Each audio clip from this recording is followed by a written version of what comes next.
We'll get there later on after we finish talking about pickles and other things and Grant. Pickles and stuffing. We'll talk about yeah. a bit. It's We too can do early for stuffing Brady. talk again. Yeah, and we'll get there. But there's a lot of people waiting here, and they're friggin' pumped. As and they should be. After an awesome Celtics win. We've got Bobby and Sherrod at the Garden. They'll be jumping in momentarily to join the fray. Bobby's getting himself set right now. Bobby, thumbs up when you're ready to go, and we'll let you in. He's good? Let's bring in Middle Bobby finger too. in the air when you're ready. Double middle finger. Bobby Manning was there on the scene. We've got a bunch of cool things to talk about. Jaylen Brown returns. Jason Tatum looked like pre-shutdown Jason Tatum. Awesome tonight. Awesome. And and then Grant Williams victory lap for all the faithful who stuck with him over the years, who knew this is the guy that Grant was going to become. I'm one of them. Bobby Manning is another. I don't know if you noticed, guys. Grant fan from day one, been saying it. Check the tapes. Check me out, Grant. I can only imagine the things that were said on this show about him, including from me. And again, we were going back and forth. Only us, though. About that. We're the only people who ever hated on Grant Williams. Bobby's getting a Grant Williams jersey underneath the tree this year. Yeah, he is. Might be a replacement, starting lineup adjustment, as well as a jersey on the wall replacement coming in the next few games. Wow. Anyway, we're here from Ime. I'll be back with what he says. That's all he wanted to do. He just wanted to tease that's us. That's it, Bobby. That's it. Flex. That's all you got for it. Flex. He just came to flex. Can we talk about I just want to say this. I don't want to be a downer, but I just want to say to Celtics fans who are pumped, just keep your guard up. Just keep your guard up. We've seen, we've gotten our hopes up in the past. Yeah. And then they've been through this before, though. Something looks completely different the next. We ride the Warriors are coming to town on Friday. Right. Everybody enjoy this for a couple of days. Enjoy this for a couple of days. Yeah. No, this is a great game. I mean, it was a little ugly start, but honestly, the way they played in that second half behind Tatum and Grant is something to be happy about. I didn't expect a win tonight, especially after what we saw. But I'm gonna pin this comment right here. I didn't. Yeah. Dude, seriously, cool. That's it. It's that simple. It's that simple. But that's not hot enough of a take. If you ever said one bad thing about Grant Williams, it is that simple though. You need to apologize because you are an idiot and you don't know anything about basketball. Right. The only way to be a fan of basketball is to have blind faith in every player that wears a Celtics uniform and then hope that they turn into somebody good. That's the only way that you can follow. So you could turn around and say, "I told you so." See? Yes. Eventually. You can say, you guys didn't believe, and then you'll never mention James Young or, J.R. Giddens or like. That's when John's like, yeah, but it's been 4 years. Yeah, there's guys you don't talk about, but you get to say, I told you so when Grant hits a couple of threes. But, I mean, look, we turned it's great. aside, we turned around our vibes on Grant this year because he was knocking down threes. We even started talking about, oh my God, starting Grant, like maybe ditch the double big thing. And again, tonight was a perfect example of like what we were talking about. You get Jaylen back, which is great. And Ime's asked again, what do you think about the starting lineup? Maybe some tweaks because he was fed up last time, right? And he's like, changes are coming. And the only change he made was just to reinsert Jaylen into his same starting lineup. And they started out with the double big thing. And then Schroeder comes in the game, and then you get Schroeder and Smart at the same time. And then there's just not enough ball movement. Nothing worked there. And then you create a lineup that has a single guard and a couple of people who space the floor and one big, and all of a sudden shots start falling. And you're like, oh, cool. Look at that. Yeah. A guy who distributes one big and shooters. And it just makes more sense. And they still missed a ton of shots, but that's what Grant's value is right now. If Grant's a guy who can knock down these shots, Romeo, who I love more and more each time he's out there because his energy and his rebounding and he does lots of things, he can knock down some shots. Freaking great. Find ways to get those guys minutes because that's what you need to do. You got to spread it out, and they did it. It was awesome. Yeah, but you know what helps with that, John? When one of your best players is doing that. And I thought that was Jaylen Brown. I mean, for his credit, he got things off started right away with the three-pointer. And you're like, okay, is this going to be the Jaylen with the blinders on that we're used to? If that's the case, you know what? It's his first game back. That's fair. But no, he stuck with the program. Like I felt like his approach wasn't as if had been out for all these games, right? His approach was, look, I see what you guys are doing. I've been itching to come back, not because I want to go ahead and dominate or whatever. I just want to get my feet back into the things and help you guys out, move the ball around. That's exactly what I saw throughout his game. Of course, picking his spots when to shoot, picking his spots when to attack. But I just thought for the most part, what resonated the most with this lineup was the way he was passing the ball. And obviously that was contagious. Everybody was doing it, and especially Jason Tatum. Not to discredit Tatum, but I just thought it went a long way for Jalen to do that, right? Because even John, you said it right in our group thread. You're like, his teammates almost look like they're surprised that they're getting these things. It's like they're like, well, wait a minute. You usually get the blinders on. You could tell. You haven't played in almost a month or whatever, a few weeks, and it's like, oh, okay, yeah. I guess we're doing this. Almost to the point that they were almost to the point that he passed up like some good shots early because he was I'm coming in to pass, and guys were like, "What are you doing, man?" And he's like, "I'm right next to you. I'm going to give you the ball. You want it?" And he's like, "Okay." They were trying to figure it out because it just wasn't the way it goes. But I mean, he bought into it. They were moving it around. They were just missing every shot early, and it was so frustrating because it was like, good ball movement, but ugh. And then the shots started falling. 31 assists. How many games have they ever lost when they get close to 30 assists? Zero. I mean, it's no. And you remember they had those stretches. Yeah. To me, he has so much to do with that. And also, the reason why I think this is so relevant for someone like Jalen is because before the season, during media day, he talked about how he sort of found this newfound respect for film. And that might sound crazy, but it didn't, because he had all that extra time that he never really had throughout his career, right? Whether we're in college or high school, he's like, I've never had a significant injury where I missed so many games and was out for so many months. So throughout that time, to stay connected with the team, obviously he hung around, but he also watched a lot of film. So I think, in my opinion, what he's trying to say here is he gets it. He's been watching the film the last few weeks. He sees the problems. He saw what happened during that West Coast road trip and what went wrong. So I just think all this is perfect timing for this team. Obviously going up against the champs and the Bucks, and then you got the Golden State Warriors on Friday night. They had the 3-4 days to rest and gear up for it, man. It's gonna strap in. I think it's gonna be a really good game, no matter what. You have maybe the best 3-point shooter of all time going up against Steph Curry on Friday. I'm talking about Grant Williams, folks. Yeah. That's going to be quite the matchup. I'm talking about Sherrod Blakely is here to bring me some of his. Sherrod. Speaking of maybe the greatest of all time, there he is. Hey, Sherrod doesn't sleep, man. Sherrod's on the grind. He had a busy weekend, too. Yeah, I heard. Oh, no. Sherrod, we can't hear you right now. Oh. He'll come back. Oh, he's coming in. He's coming in. Coming in hot. Oh, we're divided into two groups right now, Sherrod. Damn boomers. Those of us like Jimmy and I who've always believed in Grant, and then everyone else. Right.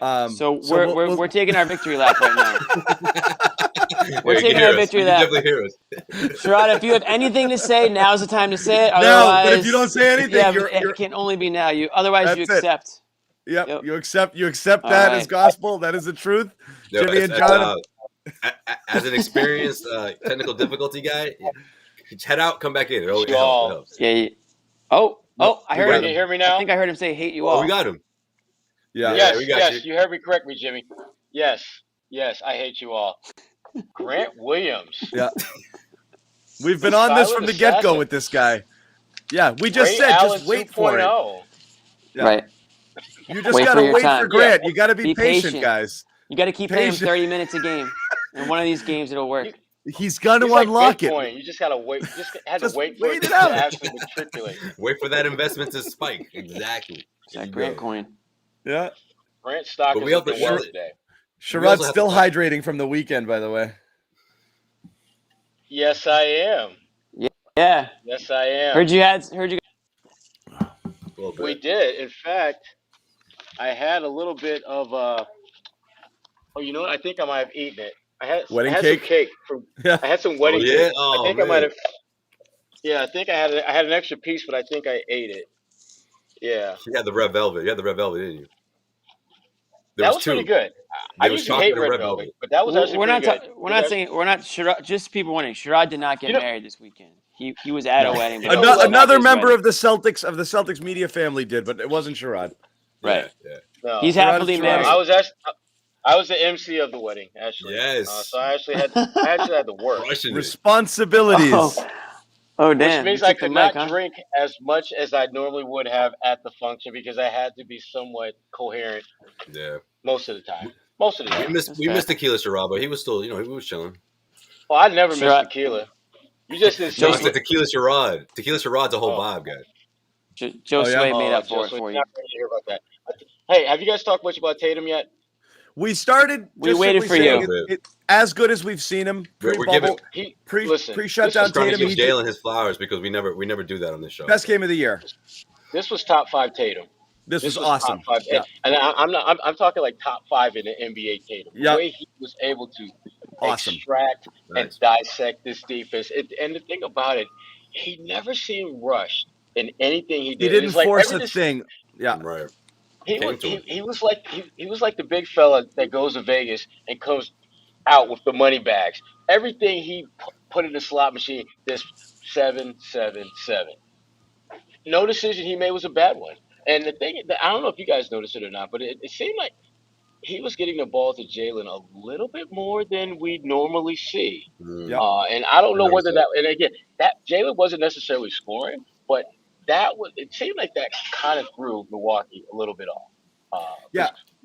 One of the things that I spoke with one of the Milwaukee assistants before the game, and one thing that they noticed was that you never see Tatum and Brown much in pick and roll.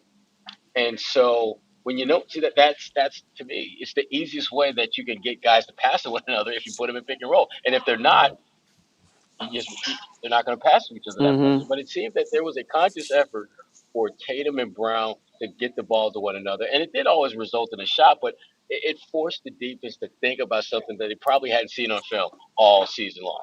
It was clearly a conscious effort to the point that we even said at the start of the show, Sherrod, it almost looked like, some people like Jalen was clearly looking to involve other teammates and not just be ISO Jalen, even though he was taking his shots. And he and Tatum worked a little bit of a two-man twice in that first half, resulting in Tatum threes. I think one make, one miss. But it was to the point where we were almost joking. People seemed surprised when Jalen was finding them in spots, because normally he gets it and he goes and he scores or he gets his shot up. So it was obvious, like everyone got the memo tonight. We are to the point of I actually thought they were overpassing in the first half and they were getting looks, they just weren't falling. But they actually passed up on some quality shots because in their mind they're like, nope, passing it.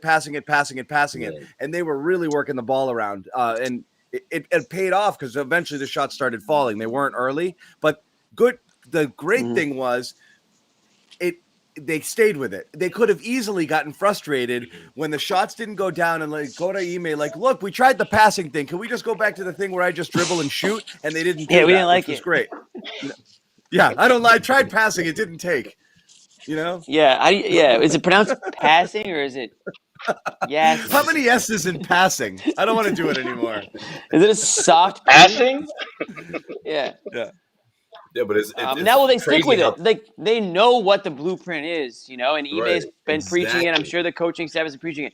Will they continue to do it, or will the other guys say, "All right, now I want mine"? Because we didn't really get a great Smart game. We didn't get a good Schroeder game. Josue talked a lot about what Jaylen Brown was able to do tonight without filling up the stat sheet offensively, but moving the ball around and doing his thing. Are these guys going to let Tatum be the alpha, or is it going to fall back in line, and are we going to fall back into some of the same issues that we had earlier this season? Jimmy, I shoot the ball well, obviously. Damn, the dude had 11 assists without a single turnover. That's a good game. No, I know. That is a good No, I agree. game. That is I like Marcus tonight. Yeah. I just mean on the I shooting loved him tonight. I don't give a damn about him when he comes I also love. If he could give me 11 loved him with no turnovers, I will take 1 for 6. I'll take it every day. Loved him on Middleton too. I love that defensive His assignment defense was excellent. Yeah. That second chance point he stopped and then he threw it out Chris to Tatum Middleton, on the who's that? Was he here? Yeah. Was he in the building? I loved Marcus He on did get Middleton. hurt.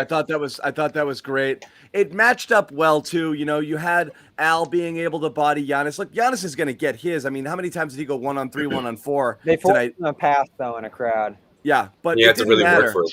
This was a bad Giannis game, and he still got 20 and 8. Yeah. They crowded him. They threw bodies at him. They made him work for it. And he still got some, but it just wasn't there for him. It was a really good defensive game plan that they stuck with. And again, Marcus neutralizing Middleton there in those minutes that they were on the floor at the same time before Middleton. But that's kind of my point, though. Is like I thought was huge. You know.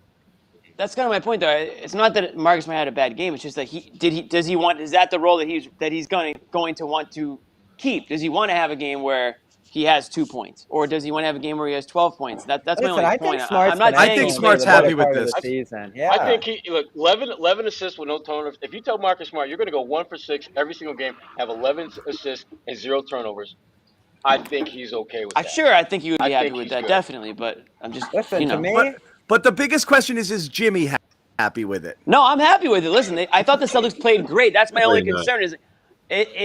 Is this the type of blueprint that's going to last, or are they going to fall back into old habits? That's all. I mean, my point is, I wasn't sure. If Ime's been preaching this type of style of basketball play, is this the type of win that will convince these guys that this is what they need to do in order to compete, in order to win games? Is to, find the role that fits your specific, what fits you best. So Marcus Smart, 11 assists and 0 turnovers. That's unbelievable. Absolutely. I'm just, is that a typical game for Marcus Smart moving forward? I don't know. Is Jaylen Brown cool with Tatum being the alpha guy and dropping 42 and looking great? Is he cool with being the clear number 2 guy? That's all. Is Schroeder going to be okay with everything? And I don't care if they're okay with it. I'm just wondering if this is fool's gold, or is this something that we can expect to see moving forward because it works? We know what the trend is with this team. Yeah. That's if my you're point. banking on this to be the game that they're going to play consistently, just empty your pockets now and just give me your money because you're going to go broke if you believe that's the reality. I think they're going to be somewhere in between what we've seen in the past and what we saw tonight, which is fine because that's where they should be. Let's be real too. Yeah, Tatum's not going to drop 42 every night. Well, no. I'm not taking anything away from this victory, but you do have to acknowledge that Lopez is out. Middleton goes out in the third. They're playing a guy named Javonte Smart in the fourth. No, we're not acknowledging that, Bobby. No, not tonight. The Bucks that you beat tonight on a back-to-back especially weren't quite the Bucks, but it was. You look at how the Celtics played within themselves on the defensive end, on the passing end, and you're impressed. They played the right way. They made shots in the second half. They never stopped creating quality shots, I thought, throughout this one. There were like 4 threes and a short little floater by Romeo that were all open to start the fourth that could have made this an even bigger blowout. The offense was just clicking, and Jimmy talks about roles. Like, that's the thing that felt most pronounced about this to me, is that everybody kind of seemed to be where they needed to be, particularly between Tatum and Brown.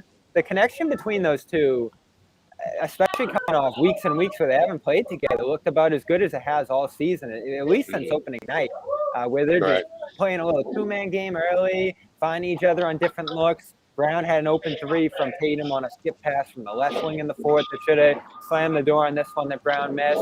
So the connection between those two, to me, was pretty sharp in particular here. And just overall, the continuity and the connection between the teams, Schroeder aside probably, he was probably the weaker link in all of this when it came to ball movement and creation. But he had a fine game in his own right. A little dust up with Tatum on the sideline, though, in terms of... So Ime's talking about that right now. Yeah. Yeah, Ime said it was off a missed pass. They had a disagreement there. They hashed it out, and then it was over by the end of the timeout. Just kind of a fiery moment there between the two. I may be in the minority on this, but I actually like to see that stuff happen because that means they actually, one, they're paying attention. 2, they actually care about what's happening on the floor. Because we see too many times where players will have things flare up in the game and they won't say anything about it, and then something else will happen, and something else will happen, and then it'll just pile up. And next thing you know, you got an all-out brawl in the locker room over some real petty nonsense. Deal with it right there in the moment. That's what I'm talking about. And you know what? Sorry, go ahead, Sherrod. Go ahead. I was just gonna say these guys are competitors. Like, what do you expect? They're the athletic freaks, and obviously everyone's got they're intense out there. It doesn't mean that they don't like each other. It's like Sherrod said, they want to win. So if any one of us who's ever been on a team has gotten annoyed or angry at a teammate over a dumb play or a mistake or not finding me in the corner or whatever it is. It doesn't mean they're holding on to it. And it doesn't mean they don't like each other. So yeah, you're gonna have some heated moments during a game, but like you guys said, like it would be worse if we complained about no emotion on these guys' faces last year. Right. It's like, does anybody care about anything? Like that's what we were worried about. I'll turn it up one notch further because I agree with both of you 100%. Like I liked when Smart said it because I felt something needed to be said, and that to Josue's point, you want those uncomfortable conversations to be forced out there rather than hold on to that stuff. Yeah, everybody drink uncomfortable conversations. It's important. Like progress.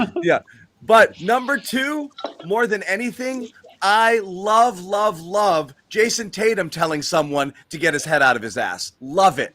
Because he's supposed to, you want him to be a leader. Like nobody wanted to be a captain because no one wanted the responsibility of having to tell someone like Dennis Schroeder, what the F are you doing, man? Yeah. But I want to see Tatum tell people that. I'm dying. I'm dying for that. That's the reaction from Schroeder is kind of like, are you talking to me like this? Like he couldn't believe it. Yes! What? I love that. I want to see that all day. It's like when I yell at Bobby or Bobby yells at John, it's like people are in the comments on YouTube next to me like, oh, Jimmy's such a jerk to Bobby or Bobby hates Jimmy. It's like, no. This is how we are. Like, this is how we are. John hates Bobby. We care about having a good show. So when Bobby says something stupid, I need to call him out for it. Jimmy's like, I can't control myself. Doesn't mean I don't love the guy. Look, this isn't an official report, but from the slow motion reading his lips. Oh, we got lip reading. Look like he asked Tatum, like, are you stupid? Like how dare you talk to me like this? Tatum's just like, that's when Ime got in between. It was just like, all right, you go this way, you go that way. You don't want to go personal, yeah. I mean, right, but I guess gotta take a look. Oh, so Schroeder said that to Tatum? He said that to Tatum, yeah. Like, did you not hear what I just said? And Tatum's like, wait, what? Like, I don't know. Look, it happens. Could be a language barrier there too, a little bit of an accent. Nah, maybe they missed communication. I don't think it's all that. Made slip a little German lingo in there. So wait, the idea was Schroeder was mad at Tatum about something Tatum did. You know what, Sherrod? That's a good point. Maybe "Are you stupid?" is like what's wrong with you? Like, what's wrong? Maybe that's the lingo. Or maybe there's a German word that sounds like that we don't know about. Who took exception to who saying what? How did it begin? Was Tatum upset about something Schroeder did on the court or vice versa?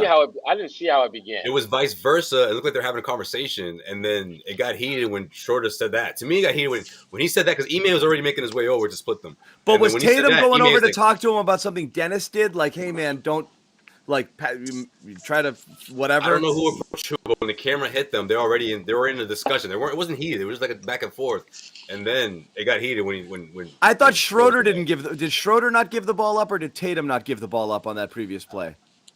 Tatum didn't give the ball up on the previous play. So Schroeder beat. Okay. But I don't know who approached who about the discussion. When the camera's on, and they're already talking. So the fans are all over the place. I'm curious to play because I didn't see it. It was fourth quarter, right? People are saying Tatum didn't pass the ball. Right. That sounds about right. It's got to be a replay floating around on Twitter somewhere. I remember the play, but I don't know if Tatum went up to Schroeder or Schroeder went to Tatum. So we probably have is Bobby, I'm not putting you on unless you're staying this time. Are you good? Oh, that Schroeder Tatum talk got him excited. Let me go see what Ime's talking about. Bobby, maybe he popped in and he saw it. Bobby, thumbs up if you're good, buddy. It hasn't gone well recently. Oh no, we're just gonna leave him there. We'll leave him there. Let him think about what he did. He just left again. Yeah. Let him marinate for a little bit. Yeah, definitely. Any chance Schroeder's upset about that? So then we're all in agreement, though. So we have successfully spun this altercation into a positive. Maybe Schroeder doesn't want to be traded. Nothing to see here. I'm gonna pull it up. We have successfully spun this potentially negative situation into a top 5 moment in the season. It shows they care. It shows that they love each other. Marcus Smart calling him out. Right up there with Marcus Smart calling him out. And Grant Williams and Bobby Portis. Ooh. Yeah, what was that all about, man? Like that seemed like a lot to do about nothing. That could have been. It was a lot to do about nothing. I want it to be about something. I think Grant just has that face. I think Grant just has that punchable face, man. Now. He's feeling himself right now. I'm dropping 3 balls. I'm getting minutes. Grant knows how to poke. That's a second time in a couple of games that Grant has stood his ground and gotten face to face with somebody. I like that. I do too. You need some Bobby of that. was so shocked. Bobby Portis was just like, "Who is this guy talking to me?" Grant's turning into a bit of a heel, I think. He knows how to get under the guy's skin. He's good at I don't know if he's good at it, but he likes to do a little bit of the trash talk. He's not afraid to mix it up a bit. And he's smart, so he's probably pretty quick-witted. Well, we know Grant doesn't mind getting physical, but when he feels like you're, tossing him to the ground, he's gonna let you know he didn't like that, And now I get a feeling Grant's a trash talking smart ass. Totally. Which are the worst kind. Because they'll say something quick and it'll trigger you, and it's like you're not. Most people aren't quick enough to have a quick, witty response, and it's just like all you're gonna do is curse him out. And I don't think things bother him. Like I don't think you can really hurt his feelings. They don't. Like, they don't. He'll laugh. You know what that reminds me of? Kind of like me. I am kind of that way too. You know what that reminds me of? Kevin Garnett had a funny. It's kind of like me. Comes back to Jimmy. Have you noticed almost every damn sentence or every other sentence comes back to Jimmy? Yeah, that's me. That reminds me of a story. That actually reminds me of a story. Hold on, let me tell it. No, I'm just kidding. That reminds me of KG talking about how Tim Duncan used to talk trash. He would say subtle things like, "Oh, too slow, got him," like little lines like that. Just really get under your skin. Yeah. Just meanwhile, KG's talking trash like crazy. KG's head's about to pop off. And just throwing him these like five worded lines. And Duncan's hitting it with 28, 12, and 6. Right. And a dub. Sherrod, I don't know if you got a chance to say anything about Grant. We were talking about him off the top, but he was he coming in the season? No. I can't remember. Didn't we all pick somebody? No. I don't think anyone chose Grant. No one did. Even Bobby. Bobby said your guy was Romeo. Yeah. Oh, so nobody chose Grant. Wow, shows you what we all know. I'm sitting here cheering on Neesmith. Meanwhile, Yep. Grant. That's what I'm saying. 5-way apology cam. I think 5 it's for owed. 7. No. I think all 5 of us got some stuff to say here. No. I won't apologize for accurate takes last year. Yeah, that's ridiculous. It's not what it's for. Well, then I guess everything you say in the moment, when you end up being wrong later, you're always right. Just because you said it then, things change. You were wrong about it later, but you said it in a moment where you were right, and it changed later, so there's no apology. It's called analysis. You said you didn't like... Well, that's not allowed for me with Schroeder. Huh? No, it's not. That's different, Bobby. That's Yours not what we're current. saying. That's current. It's like us saying Grant's got to be a better distributor. Like, that's not who Grant is, so it's wrong to judge him for it. You're asking Dennis Schroeder to be things he's not. That's what we were hitting you on. The Grant thing is, Grant played horribly all year last year, and his minutes, they suffered. And when he was on the court, they were worse. And it happened, like, over and over and over and over again. And he'd have one redeeming game and then 6 or 7 bad ones. And it was like, let's pull the plug on this Grant thing. I think that was accurate at the time. And remember, this guy missed his first 25 or so 3-point shots. To go from there to being a guy that's basically a 50-40-90 guy, that's pretty damn impressive. But let's not pretend as if those 25 missed shots never happened. Let's not pretend as if he didn't actually get off to a crappy start, because he did. And he struggled last year immensely. And I think the chat probably he deserves credit. He deserves props for stepping his game up and getting better. He absolutely deserves that credit. But let's not act as if we all of a sudden we're crapping on him when he was playing okay. No, we're crapping on him because he was playing like crap. I'll put it on the chat because they were the ones saying get rid of him, cut him. Like none of us went to that extreme. But yeah, you're right. To be honest, I didn't want to cut him because they weren't going to cut him. But well, that was the thing. I mean, the only reason I thought at the time that they picked up his extensions because these guys don't make anything in their rookie year, their he never first declined contract. a guy's option. It's I very don't even know why Phoenix did with Smith. That's what I'm saying. It's very difficult to not get your rookie contract picked up as a first-round pick. Like, you have to really, really, really be bad. So I wasn't surprised that they picked it up. But now it's like it's a completely different player. I mean, we can sit here and talk about how much of a better player he is, but everyone knows it. I mean, just watching him out there, the confidence is something that I think he's always had. He proved a lot of people wrong. He deserves credit for. I don't know if he's owed an apology. I think he is, but he definitely proved everyone here wrong at the very least. I mean, he's a borderline starting level player in this league on the offensive end. Defensively, he can end up in some tricky situations, but overall his switching's been great this year. His versatility on that end still shines to me. He gets on the boards. There's still a real case, and John started this. I'll give him credit in this sense of starting him. Put him out there with the starters, maximize for the amount shooting. of time he's out there with them. Yeah. And you know what Ime said tonight? We're closing with you. You know, we're sitting Schroeder and crunch time. Look, not just that. Rob checked out at 2:03 of the third. Yeah, Grant started closed over Rob and Schroeder. By the way, the Tatum Schroeder issue is very clear. Tatum when he picked whoever's pocket there and was going in on that break, lost control of the ball and it went out of bounds. Schroeder was just going up ahead very clearly. The back. Yeah. No. Which one? No. Tatum with 7 minutes to go in the fourth quarter, Tatum makes a steal. He starts going. And Schroeder's out in front of him, and Tatum just loses control of the ball. It goes out of bounds. They called it Celtics ball. Schroeder, you can see very clearly, throws his hands up, walks over, smacks the stanchion with one hand, kind of like, what the F? And then after Giannis makes a bucket, you can see Schroeder is barking, and Grant is grabbing his shoulders already. Saying no, and they're going at it right there. So he was that, and that's exactly what happened. He was chasing Tatum down. So Ime has a quote about that, and he pretty much said the same thing that we were just saying about the whole thing. He says, "It's accountability. It's better for it to come from each other versus just me yelling all the time." By the time the timeout was over, it was done.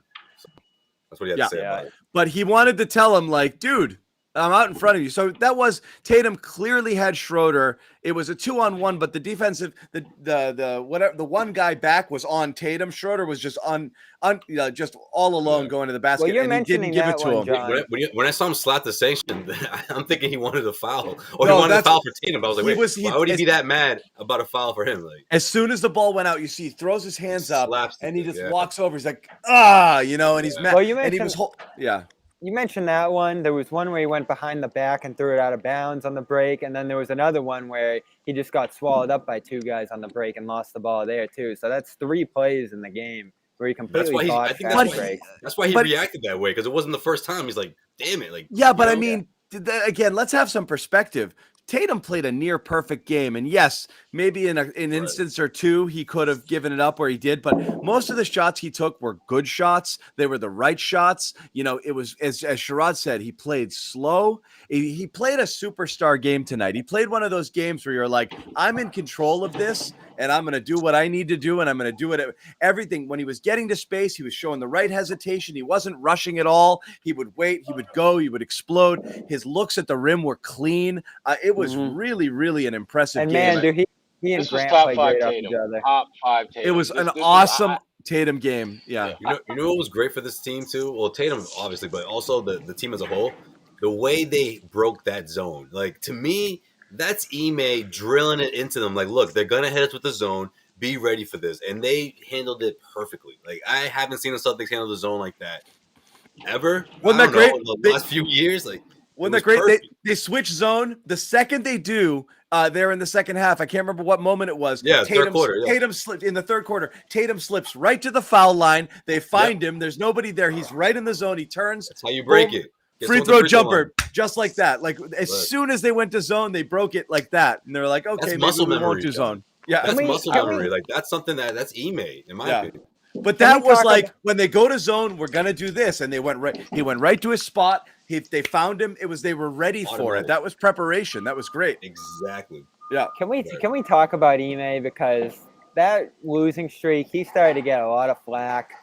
There's this pushback that I don't understand whatsoever against his tough talk. His direct talk is really what it is, playing with these guys and telling them how it is.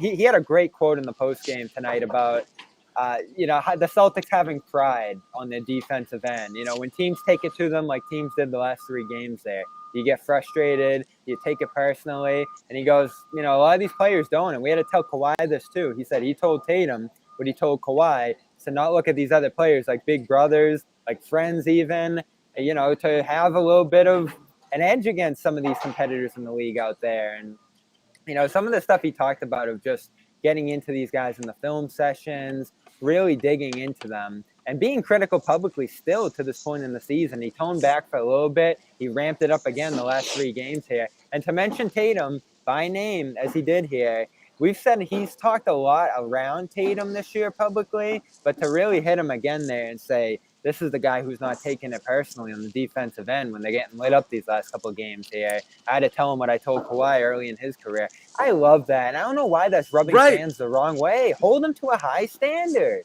But it's been that way the whole time. It's almost, even when he doesn't, as you just said, Bobby, and we talked about this a couple times in the show, even when he doesn't say Tatum, he's obviously talking about Tatum in many of his post-game remarks, and sometimes he is talking directly about him. And you're right, and he has used his name on a couple of occasions too. He wants more out of him. He wants more dog, you know? Yep. And like, that's where I don't get the Ime criticism. We talked about this on our thread before the game. It's so funny that, like, you know, people are like, don't be mean to Jason. Like, all year long for 2 years, 3 years, 5 years, you complain that Brad was too soft. Throw a chair, Brad. That'll change everything. You know, I can't believe it. For the love of God. And then Ime comes in and he's like, yeah, be mad, Brad. Ime comes in. He's like, these guys sucked tonight and they didn't play well.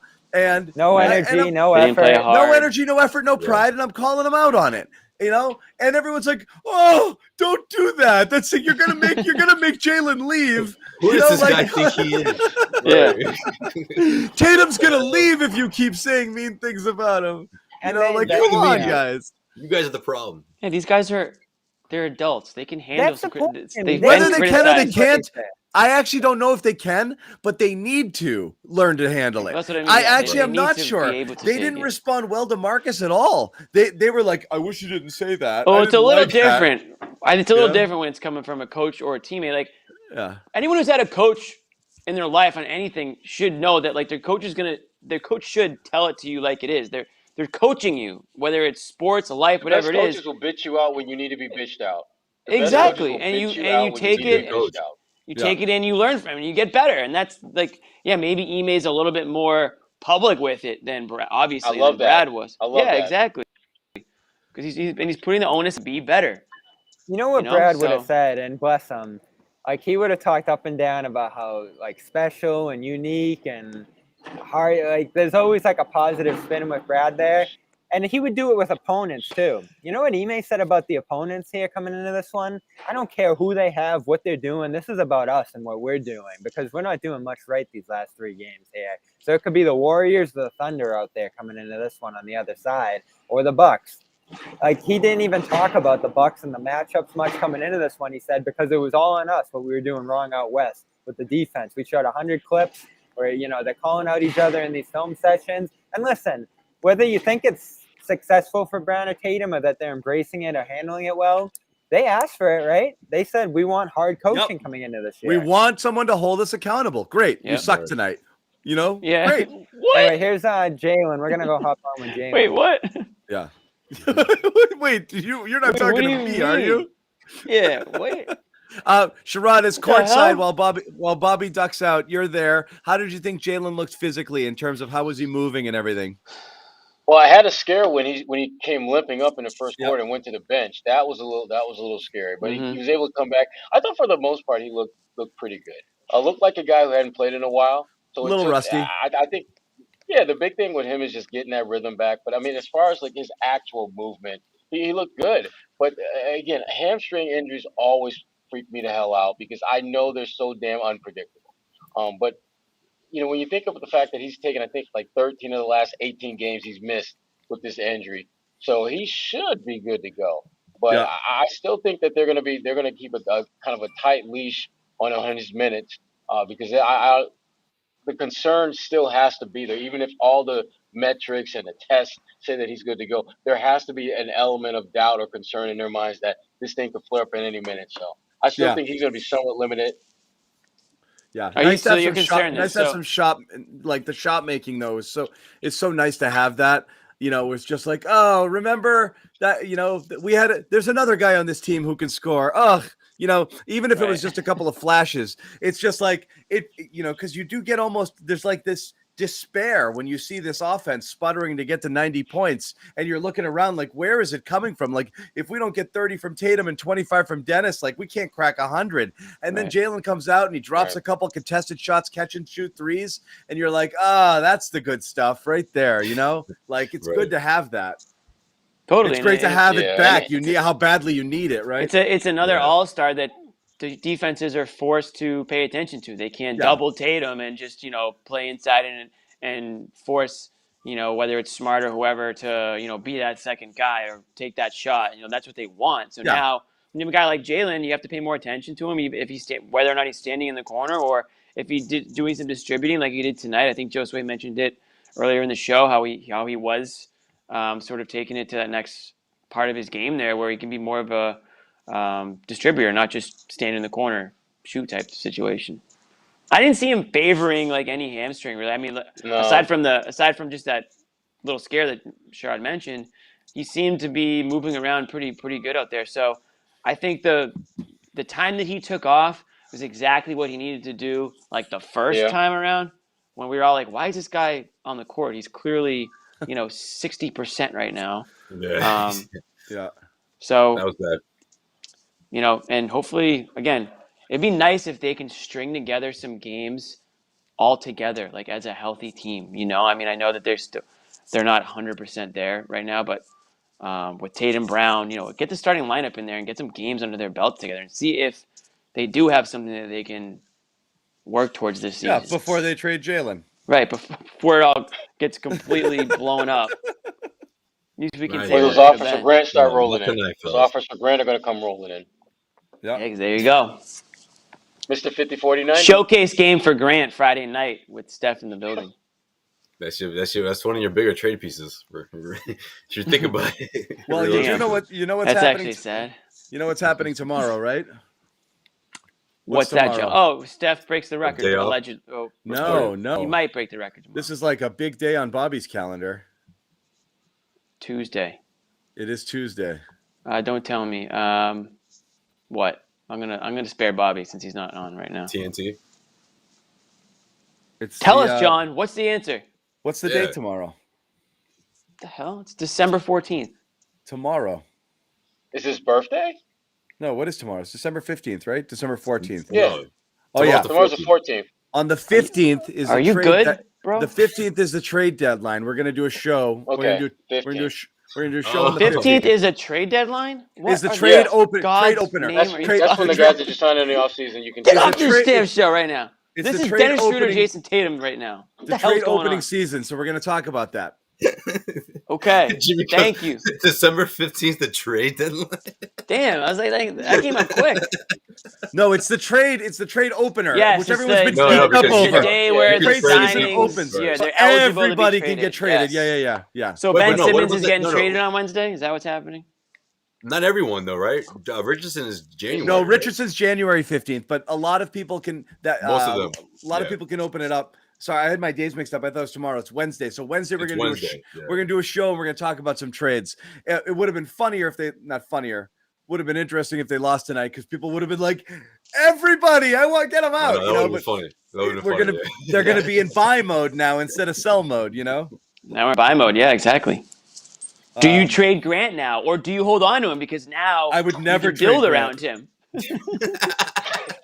I would never trade Grant. Nope. You can't trade Grant. You can't trade him now. Yeah, glue guy. He's the glue guy right now. It's the heart and soul, baby.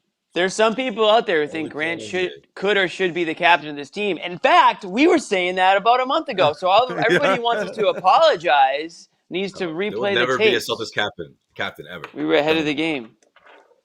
Yeah. We said the de facto captain though was Grant. Grant is untouchable. I'm going to wait for Bobby to segue because I think it's Marcus for calling everybody out the way he did. Like I said, he's just the unofficial captain of this team. He did it. Yeah. I think it's Schroeder. Basically, yeah, trade anyone but Grant. There you go. Where'd Bobby disappear to anyways? Jalen's talking. Jalen's up. Oh, okay. That's a good one. So he's jumping into the media availability there. Muting in. Yeah, he's muting in. Cool. And then we'll pivot. See what's going on. Yeah. I'll take a minute. I'll tell you guys about one of our sponsors here because we've got a couple. Yeah, what do we got on the docket? I got to find it. Devastating. What are you sad about? I just realized that I'm going to lose my fantasy football. Everyone cares about fantasy football talk, clearly, but I needed to win to make the playoffs. I just realized that. Bobby, what happened? What Jalen have to say for himself? Let's talk about his passing. That was what I came away with this game interested in too. I was going to ask Ime over the last few days. I didn't end up getting through to him about like how far Brown's behind as a playmaker. Because again, we haven't gotten to see him in that role much this year. You missed a couple weeks, and he kind of came out in this one early, making plays. Right, the ball was in his hands a lot.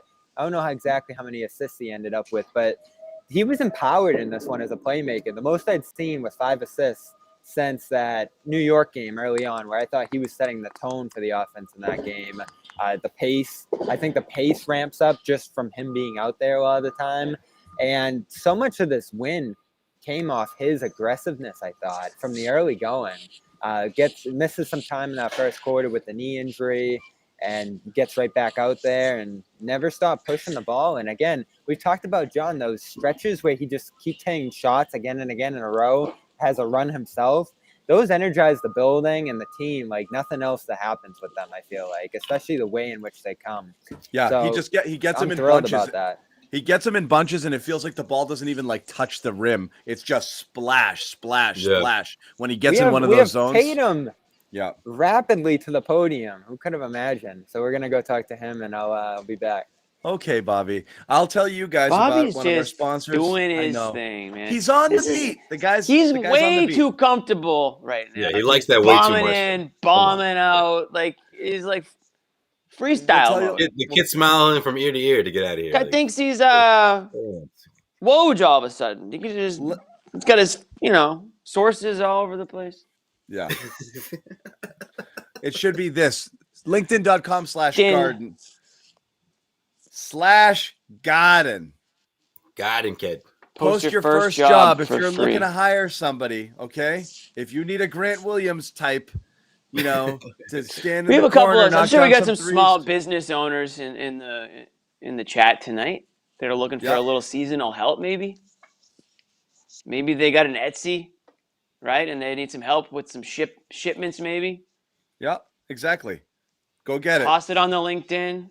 A little marketing manager of some sort. 770 million people worldwide you can reach with this, okay? It's massive reach. If you are looking to hire anybody anywhere, best place to do this is go post your job on linkedin.com/garden. You get your first job for free. So I say go check adults in the world. Go check that out right now. Are there any adults in this room? Are there that many adults in the world? Did you say 700 million? Yes, Josue. I'm not an adult, so I couldn't even tell you. You think there's 700 million adults in the world? Yes, a lot more than that, Josue. But let's. Josue, you need to open up a couple books, bro. Yeah, but are they all on LinkedIn? Really? Come on. Every really one of them. LinkedIn? Every one of them. Just walk away. Yes, they are, Josue. Walk away. All right. They are one of our sponsors, and they have many adults. I won't ask for receipts. All right. Yeah. Anyway, so I want to talk about one non-game related thing. I'll wait for Bobby because I know he gets geeked up about this stuff. But any other stuff from this game, I did want to talk about. It is interesting. The disappearance of Rob Williams is a thing now. And I don't know if every single game it's been matchup dependent or playing a hot hand, but he's out of the closing rotation. It seems like it feels like Al is closing these games, and you're going to go with Grant. Sometimes you're going to go with multiple wings. You might go Schroeder, Smart, Tatum, Brown some games, but it looks like Rob's kind of lost that spot there, and his minutes are dwindling a little bit. And it's hard to argue that that's the wrong call. Last year, we were clamoring for more Rob. Right now, Rob looks a little bit lost and disengaged at times. On the defensive end, offensively, he's just kind of catching the ball and looking around. He's not looking to do stuff. He's just not there right now.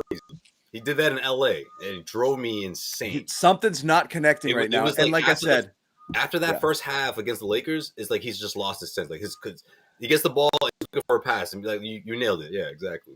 So. Yeah, something's off, and it's too bad because it looks like the Grant that we had a tough time justifying getting minutes for. The Rob, rather than the Rob last year, who you're like, how are you not playing this guy? He's a game changer. He's just not doing enough. He's not making nearly enough impact plays other than a few plays above the rim on those lobs. And yes, he does still make those smart plays. There's one play that really stood out to me. Tatum made an ill-advised pass to him. Rob it was like a half lob. Rob knew there was no chance the pass was going to connect. So instead of trying to catch it, he just jumped up and batted it to the closest guy. And then it was like a batted pass, swung around. He still has these high IQ moments where he does really good things with his vision. But all in all, there's just something's not firing for him right now. And I can't quite figure it out. I don't know if you guys agree. This is where I'm at with it. I thought he was fine tonight. I agree on the offensive end. That's my only thing on offense. I mean, yeah, I think he's in his head a bit. I think Rob is going to be like this team, up and down.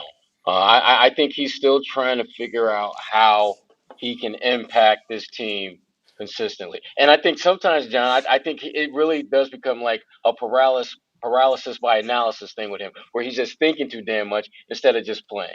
Because physically speaking, he does enough almost every single game to remind you that he's probably the best athletic big on the floor. And yet he still doesn't do enough to where he can keep his ass out there on the floor in the closing minutes, because he doesn't do that stuff consistently enough. And again, I still think he's a young guy that's trying to figure all this stuff out. And in a lot of ways, it would be easier if they had a system built around him, because then he'd have no choice. He would have to figure it out. But he's actually trying to figure out, how do I fit in with Jason, who gets a high volume of shots, and Jalen gets a high volume of shots, and now Marcus Smart is the distributor, even though I know I could be a distributor too, as a big on the elbow. And then when I'm playing with Al, I'm more likely than not to be just a rim runner. All these things are going through his head at one time, and he's just and sometimes I think he just literally just like he just stops. And the game gets faster and faster. Yeah, that's the thing. Yeah. But I think in time he'll figure this out. But it's to me, it's a blessing that you have a guy like Al Horford around, where you don't, when Rob has those paralysis by moments, it's not going to crush you, because you got a guy who can do a lot of the same things he can do, not as athletic, obviously, but passing, rebounding, defense. Al is as good as Rob in a different way, but it's still similar in terms of impact. But that's the thing is, and Al and Gregory makes this comment here. I'll ask you guys: is Rob just a role player now? Is again, we're looking for that ascent. For Rob to enter the kind of conversation of defensive, all defensive votes, or he's not lockdown starter. He's not anywhere near it, right? You want to see him start inching forward. I don't think he's peaked. I still think he's improving. Sure. The whole. What is he improving at? I would say what we were just talking about, trying to figure out find himself on offense. That's what he needs to do. And he tried it a bit in the beginning of the season, but now it's just he shied away from it altogether. Whether that means putting the ball on the floor in the paint, the two-step move to the rim, or he did try the jumper, not from anywhere near the 3-point arc, but I could see him trying to get more comfortable there. But for me, it's just in the paint. That's where I think he needs to get more comfortable. When he gets that ball and he gathers, and he has to make a straight up move, make some kind of play with his back to the basket or something. I think that it's something that he could add to his repertoire, but he just hasn't put it all together yet. But at the same time, health has been something he hasn't had at this level, right? To be this healthy and be available and be the permanent starting center. So I think he's still figuring all that out. I don't think he's peaked. I think he's far from the finished product. No, I don't think anyone thinks he's peaked. But John, yeah, he is a role player. Let's be honest. It's Jason Tatum and Jaylen Brown, and everybody else is a role player, and that means Rob is too. That doesn't mean that, like Josue, it doesn't mean that he's as good as he's going to get. I think eventually, the smarter he gets basketball sense-wise, the game will start to come to him more, and then he can use his athleticism. I mean, he is the most athletic guy in the court in most cases, and I think, like Sherrod said, analysis paralysis. If you're thinking too much out there, you're not really playing to your strengths, which is just go get the ball. Go be Rob Williams. Go jump higher than everybody else. Block shots, grab rebounds, roll to the rim, and let the game come to you in those ways. And trust your teammates that. And maybe some of his teammates are guilty of not, and we've said this before, not getting him the ball as much when he's put himself in a position to get it. Maybe that's something they do need to work on. It is getting better, certainly. Yeah. But that's why, in his role currently, he's not in a position where he can demand the ball, or they're not running No, he doesn't have the skill set to do it. You throw it to him in the low post, and he either has to pass it out or he gets stuck. And that's still the biggest hindrance from him becoming an all-star level player, like some people see him becoming. I don't necessarily ever see Rob making an all-star team. I think he can become, like you said, Jimmy, a high-level role player, a guy who accentuates other players, and there's nothing wrong with that. I mean, not everybody has to be Towns and Sabonis and these other guys out there, but I'd love to have a Sabonis here. I'd love to have somebody that can impact the game on both ends. I'm thinking Robert, something like that. I don't know. I'm still. Yeah, Gobert's a great example of the peak of that level of impact. I wouldn't be shocked if that happens, but even if he's not an all-star, somewhere close to it, I don't know. I don't know if I would define him as a role player or that's his ceiling. That could end up being the case, but right now, what does it look like if he becomes? What does Rob look like at his peak? Where he isn't a role player, where he's a star, I guess you could say, whatever label you want to put on it. Best case scenarios, a poor man's Rudy Gobert or something like that, to that aspect. Poor man's defensive player of the year. I mean, that is some pretty lofty, expectations. I don't know if I see Rob getting huge. Yeah, I don't know if I see Rob. Yeah, exactly. He's a bigger player, and I know John thinks he's the most overrated player in the NBA, next to James Harden and Russell Westbrook and every other star player in the NBA. I didn't know that. But I didn't know that about you, John. That's John's big three, I think. I also didn't say that. Utah's. It is. Is it Harden? Who is it? Harden? Gobert? Westbrook, Gobert. No. Westbrook and Gobert. Westbrook's not even overrated. Westbrook You're is an anti-Westbrook guy. I can see that. And I have been anti-Westbrook. He has been forever. Anyways, I don't want to get way off track. Westbrook's properly criticized. But I listen. I'm not saying Rob Williams is who he is. I certainly think there's room for improvement. I just don't see. I think I'm more along the lines with Bobby here. Like I don't see him becoming and I trade Rudy him. Gobert. I trade him. I'm not afraid of trading Rob if someone signs him. Me neither. And he can be the totally not. Of the deal. I think a lot of people are. If you can get Sabonis, I am. I hear if you can get Sabonis, yeah. But that's a big hole in the middle if you would get rid of someone like Rob. Bobby, I had to mute you for a little bit. Yeah, someone in the comment section said, Bobby, sounds like Stomp over there. It sounds like they're building a bowling alley next to you.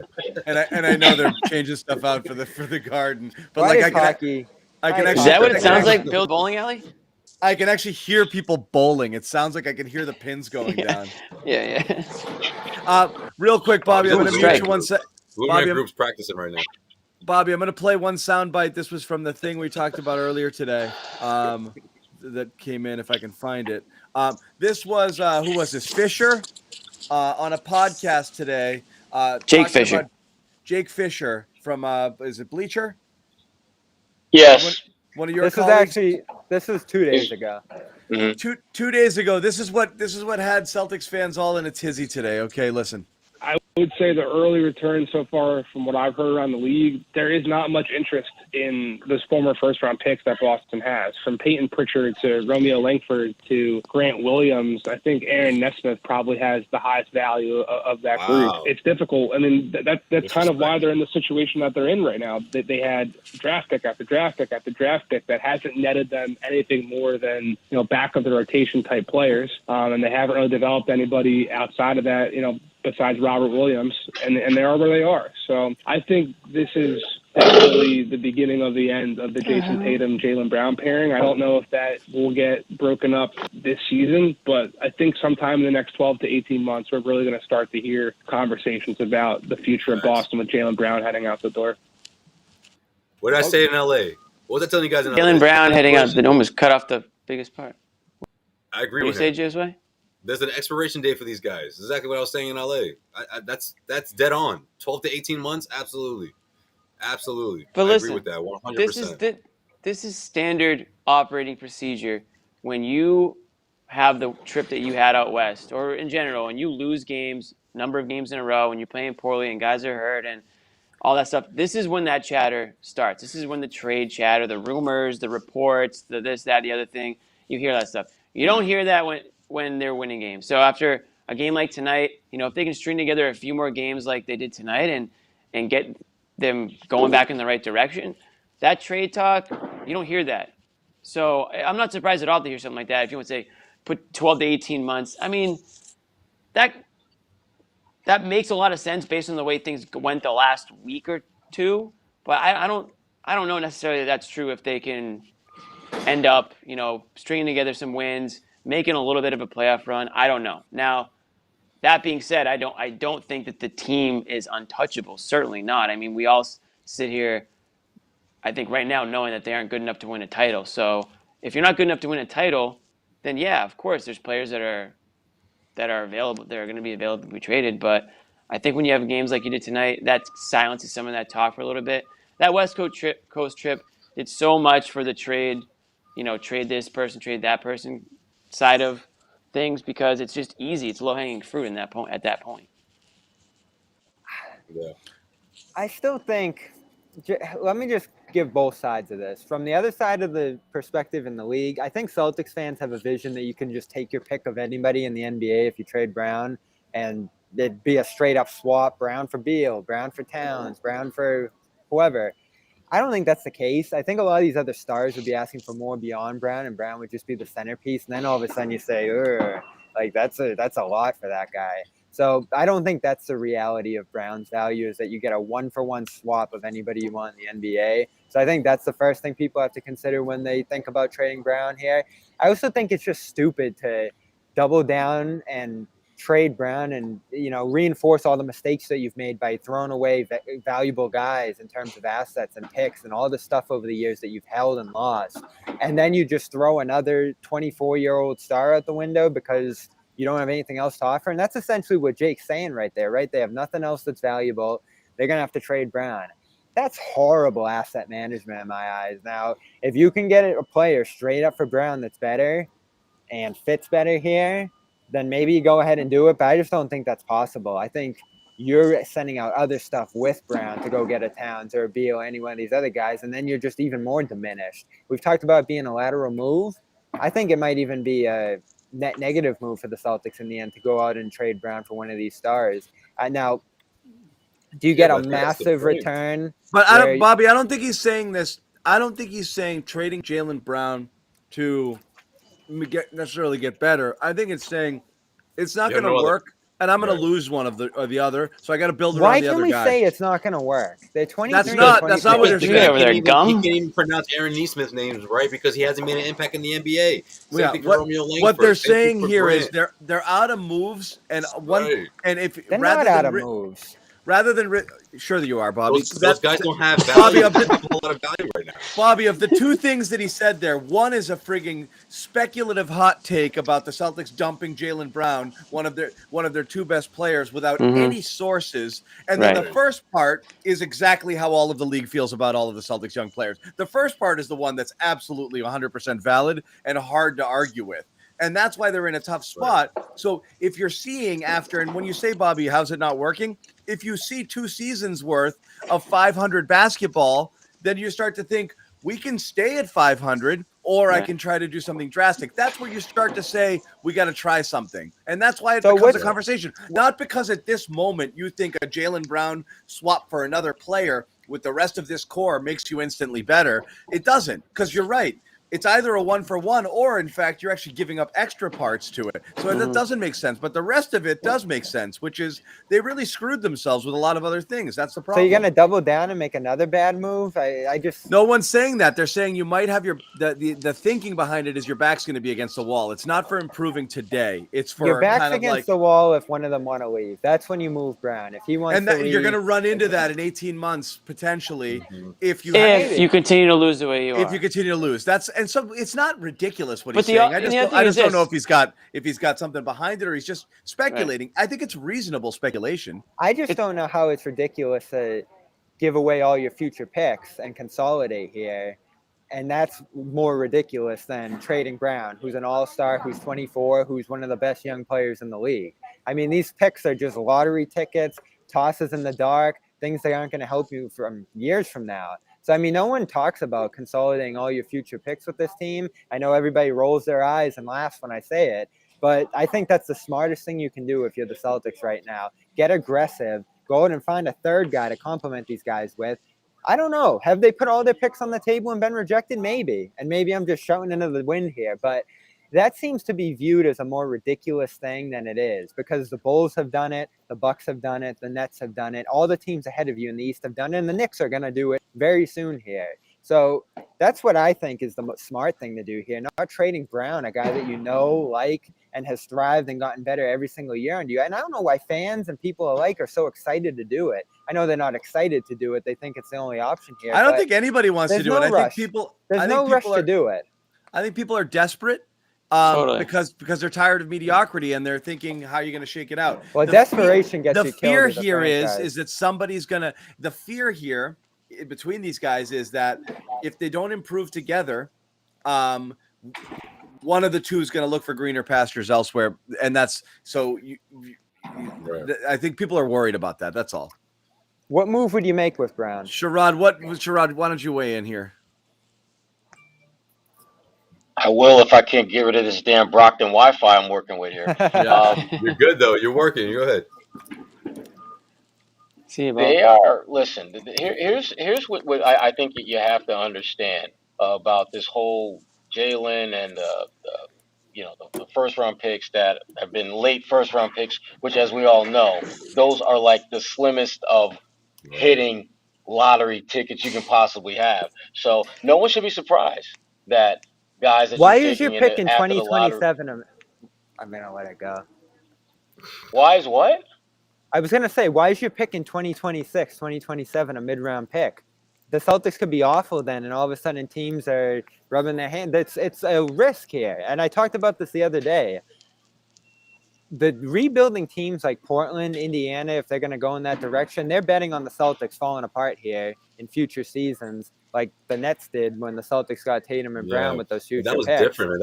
That was an aging core, though. You know what I mean? Like the way other teams are thinking about it is that one of these guys is most likely going to stay, whether it's Tatum or Brown. So whether this team is a 500 team or one that's just below it, that still doesn't get teams what they really want, which is, a top 10 lottery pick. That's fair, but teams have done it Josue. Yeah, NBA teams. With the Tatum and Brown tandem, though, I just think they see it. The near future going to be somewhat bright. There's two things. It's that you're either afraid one's going to walk, or that they're not going to want to stick it out, so you do something. The other one is just people are just impatient, and they think Jaylen Brown is trading Jalen is a magic solve all that's going to get you everything you need, and that's silly. I mean, the window to trade Jalen passed 3 years ago, when you could have traded up into Kawhi Leonard, Paul George, one of those types of situations. His rookie contract still. That's where you roll the dice on, I'm going to go get the established star. And if Jalen ends up being as good as those guys or better, well, I took my shot. But that's when you trade him. Now he's already a star. You're going to trade a star for a star?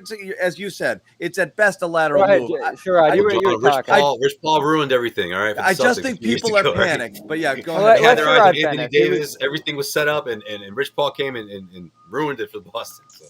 You were saying, Sherrod. Well, Rich Paul didn't ruin it for the Celtics. The Celtics ruined it for the Celtics because they didn't have the cojones to go and make that move. That's another story, another day. Yep. What's happening now is you've got a Celtics team that is in the worst place that you can possibly be, which is in the middle, right smack dab in the middle. And the problem here's the one thing you guys got to remember: when teams are looking at draft picks down the road, they're looking at these teams the way that businessmen and women look at the stock market. They look at the past trends. How has this stock performed historically when certain factors come into play? The Celtics have shown that they have been able to be pretty damn resilient. They don't really bottom out. They don't necessarily rise to the top.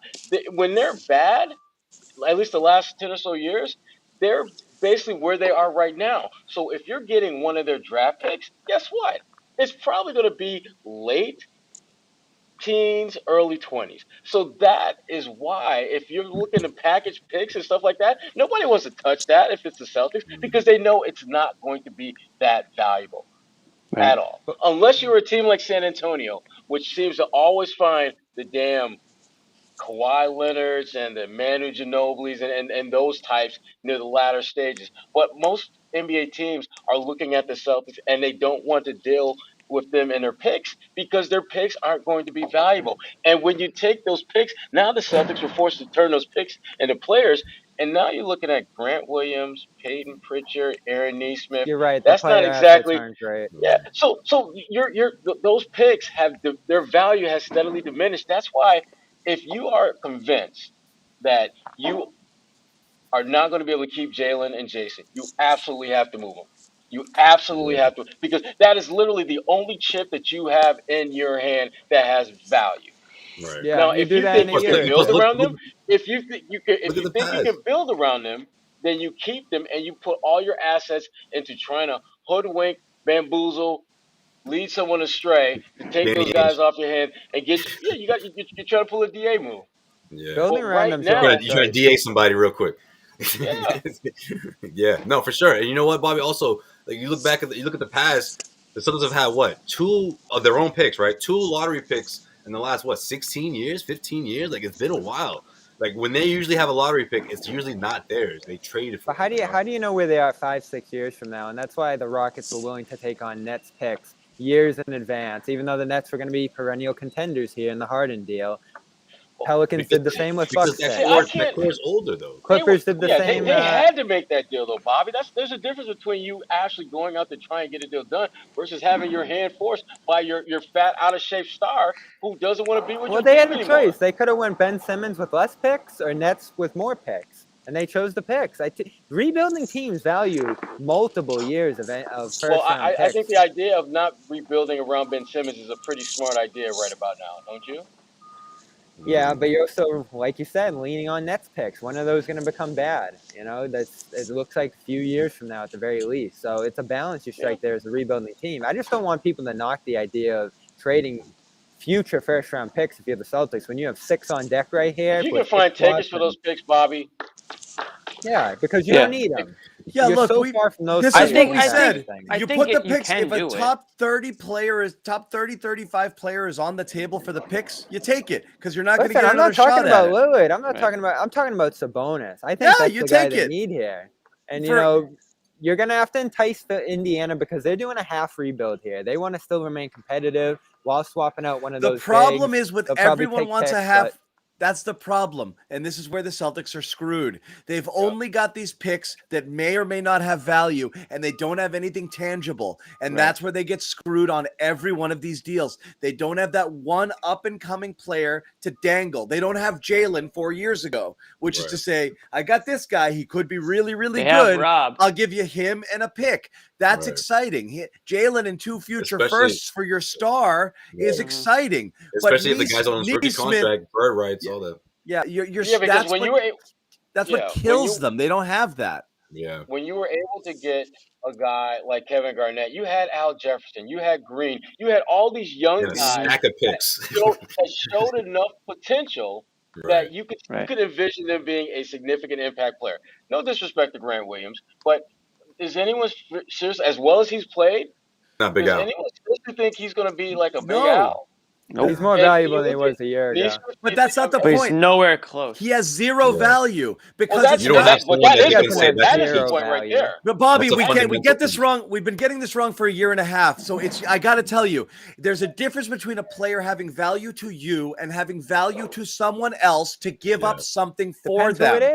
You do not give up a real asset for Grant Williams. You don't do it. You go get just him alone. I'm saying he is one. But what's he really adding to the package, right? In the grand scheme of things, like it's hard to say. They have zero value in a trade. They don't have zero value to you. Grant Williams has value to the Celtics, but nobody is going to give you real assets with Grant Williams being a featured portion of that trade. Right. He's a throw-in to make salary work, and that's it. You know, and sure, I could use a young guy like that.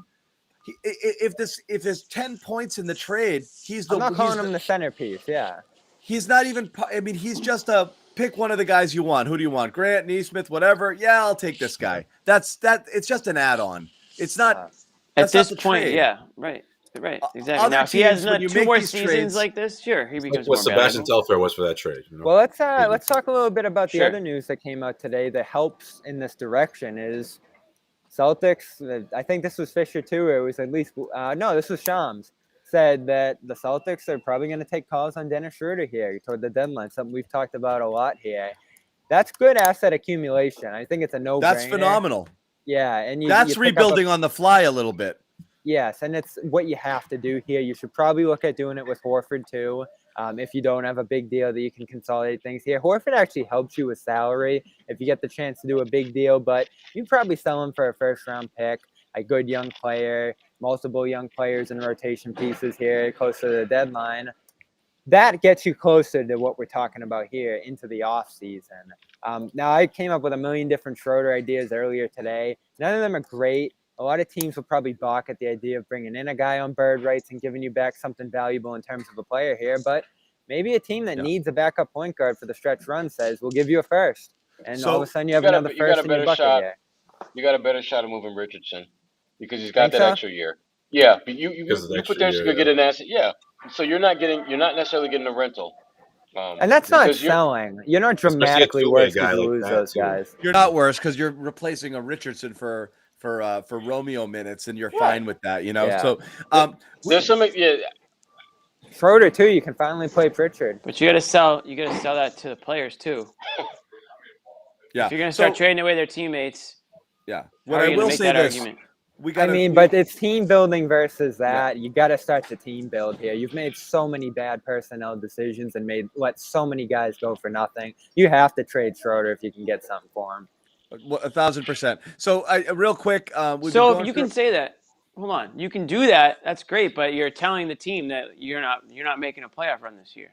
You're not interested in doing that. I don't think he's the difference in a playoff run and not. And whether or not he's the difference, it doesn't matter. That's the message that you send. That's what you're conveying. That's what you're telling Tatum. Tatum wants his ass gone tomorrow. Okay, so don't worry about it. I don't think anyone will be crying about Schroeder leaving. They'll be fine, honestly. I think they will. I know you won't be, or anyone else, because everyone likes to pick on Schroeder. But I want to save go, John. I want to save some of this. Now, our next game is Friday against the Warriors, which means we got a big gap in between. So on Wednesday, at a time to be determined, we're going to do a trade season is open show on December 15th. That's the first day the players can be traded, and we're going to do a little bit here, and then we're going to go and we're going to do Twitter Spaces, okay? Which means you guys get to talk and give us your crazy trade ideas. We haven't done this all season, so we want to tell you about it now. So we are going to do that. I'll let you guys know the time. Follow all of us on Twitter for notifications if you can. Everybody but Jimmy's got their handle up there. Or follow Celtics CLNS, and we will let you know that. So just wanted to give you a heads up in advance. Wednesday, we will do something just on the trade season opening. Bobby's got his trade machine humming right now. He's ready. Yeah, we'll do a short article for tomorrow for sure. Yeah, so we're ready to talk about it. So we will do that. Oh, look at Bobby can't wait to trade Schroeder, man. He just can't wait. He's gonna have 30 packages ready. Twitter Spaces. I came up with some intriguing stuff today. People asking what's Twitter Spaces. Twitter Spaces is like Locker Room, which we used to do. Yes, exactly. It's like the Locker Room, but it's on Twitter. It's the same exact thing. We'll bring you onto the stage with us. You get to talk, chat, give us your trade ideas. Tell us why ours are shit. Tell us why Grant is untradeable. Tell us how many first-round picks is too many to trade. But you have to have Twitter. And you have to follow us. That's the other rule. You have to follow us. So give us a follow. It'll pop up right at the top if you're following us. You'll see it. Yep. So give us a follow, and we will do Twitter Spaces on Wednesday. You have to retweet everything I tweet. Yeah, exactly. You don't have to do that, guys. You don't have to follow me. Don't worry about it. Yeah. You do have to follow me. I will make sure no one gets on that's not following me. Just kidding. I won't do that. What's up, Bobby? What's your one last thing, and then let's wrap it. One last thing. Can we call Grant's rise exciting now? Doesn't it have you guys a little bit excited at this point? It's like Nick Folk levels of exciting. Yeah. And Nick Folk's been exciting too. When you have yes, a guy Bobby, who can hit we are 5 threes in a game, it's exciting. For a guy who would do nothing last year. Nick Foles. This is my excited face. Sherrod, to fill you in, I love Bobby, Nick Folk. What he's if doing. you put up a dud on Friday, you're really setting stuff up right now, man. I'm telling you. He's been good all season. I mean, he has shot 100 threes this year, just about. He's 45%. That is top 7 in the league on a decent volume. I'm on. All joking aside, it's borderline exciting. Oh, I'll take it. The difference. Big ass board you got there, Jimmy. The difference. Yeah, right. The Sherrod difference is in not excited. the difference in production that you're getting from Grant from last year at this time, like it is crazy. So I'll give it to. I hope it sticks. I mean, if he can keep this, I'm happy for him. Me too. I have, dude. Like he's awesome. Nobody here doesn't like Grant. It's just like we try to call it like we see it. So obviously we like Grant the human being. I like him a lot. Oh, getting in Portis's face. We're saying lots awesome. of really great things about. We're saying lots of really great things about him now because guess what? He's playing really great when he wasn't playing. I'm excited for him. He's a good player. You know, and he caught a lot of flack. He's playing well. He's playing well. Listen, this is why I'm excited about it, is because it gives you something you need. It's a revelation you weren't expecting. It's a massive pleasant surprise. Nick Foles. Nick Foles. Pretty good. Not the quarterback, the Super Bowl MVP, the kicker of the Patriots, who has just been a revelation in his own right. But Grant's just been awesome for you. He gives you so much stuff you need. And that's exciting to me because we looked at all these young guys, and I know we're still complaining about Pritchard, Neesmith, and Romeo to some degree. Grant's starting to fill out his potential. If you said you drafted him here in the NBA draft in 19 and this was what he was going to become, you'd say, all right, that's pretty good. If Bobby had like a Make-A-Wish sort of situation, he would get just one game this year, a starting lineup of Pritchard, Smart, Grant, Al, and Cornette.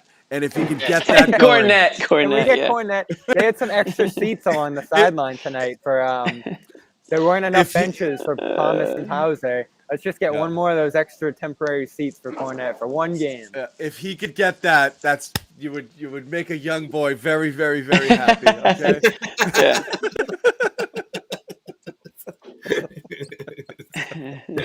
So make it happen, guys. Make it happen. Anyway, we are gonna wrap it. Friday night we have our the Warriors, and then Wednesday before that, we're gonna do a little trade kickoff. Is it Wednesday or Tuesday? It's Wednesday. It's Wednesday. I was wrong. I thought it was tomorrow. It's Wednesday. It's the 15th. It's the 15th. Right. You missed it, Bobby. We tried to get it out of John for about 2 minutes straight. He was scrambling to figure out what the date was. I wasn't slow playing it. I couldn't pull the graphic up. So I was fiddling with the graphic. I'm like, you guys know, and I was like, I'm looking for it. It's like, no, we Jimmy don't. Completely didn't get it. Jimmy's like, no, tell us, John. Because tomorrow means absolutely nothing. That was the thing. I wasn't trying to like be coy or cute. I just couldn't find the friggin' thing, and I was stalling. Drum roll, please. Everyone thought my brain stopped, but it didn't. I just couldn't find the graphic. Anyway, I think we could get some real action around the NBA too in terms of trades this year. Yeah, I mean, normally you don't. There was only 2 trades last year, well before the deadline. Before the deadline started heating up, it was Harden and then Derrick Rose. This year, you have so much unresolved stuff between Kyrie, Wall, teams starting to look at rebuilds, teams starting to buy here, teams maybe a little bit of desperation mode like the Celtics and some other mid-leaguers like the Knicks. I think you're going to have some serious shakeups around the league early this year. Maybe not Wednesday. I don't think Wednesday is going to be like a mini trade deadline, but there's going to be a lot of conversation over the next couple of weeks. Rumors, reports, like you're going to see a ton of it here in this next month. Yeah. Sounds good. So we've got all of that coming up. Thanks for hanging out. It was a fun game, fun night, full house tonight. A lot of people watching and in the chat. We appreciate you as always. We got some numbers. Follow. Yeah, good. Nice. Good group out there. Give us a follow. Celtics CLNS Twitter handles up on the screen. Make sure you subscribe to our YouTube channels, and we will see you guys on Wednesday. More promotional stuff coming out. We'll put that out on Twitter and on clnsmedia.com when we have the exact time. So we'll see you guys on